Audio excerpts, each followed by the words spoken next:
Hi guys, just thought I'd make a bit of a video about the wisteria. Got this great wisteria plant out the front, but also along the side fence, and it's just coming into flower at the moment. And I couldn't help making a video about it. It sort of grows up another plant. I think it might be a red robin or something. I'm not actually sure what the main plant is there, but you get the wisteria growing through this hedge, and it sort of creates this wall of flowers. And this time of year, it's just phenomenal flower display. It's not that long lived, and it's only been out for a couple of weeks, but these are really in full blossom now. There's a bee there just getting some nectar. This is the white version of the wisteria flower.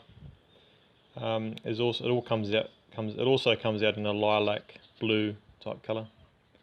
It grows on these canes that sort of go everywhere. You've got to be a bit careful with wisteria. It's a beautiful plant when it flowers, but it can get in amongst structures and pull them apart. It can get into any small cracks in your brickwork and cause trouble there as well. So you've really got to manage where those little tendrils go. I just chucked some manure in them beds recently too. But what a fantastic display, and it's just a pleasure to look at. And there's so many bees attracted to it as well, and that's always good for vegetables too, in the vegetable garden, and fruit trees and flowering plants in general, and just having some flowering plants around just promotes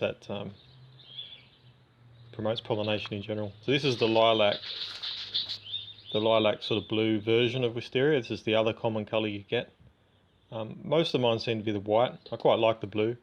So this is the wisteria growing along my rear fence, and just the way it dangles down like chandeliers, fantastic.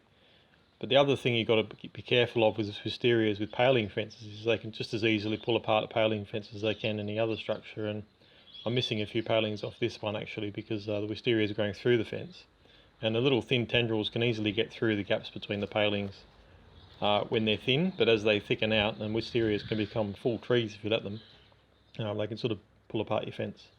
But in some way it's worth the flower display, I think, but I've certainly got to fix some of them loose palings. There's that lilac blue colour there too. So just thought I'd share that, and stay tuned for the next video. Don't forget to give it a thumbs up if you like it, and subscribe if you want to see more of it. And have a good afternoon, everyone.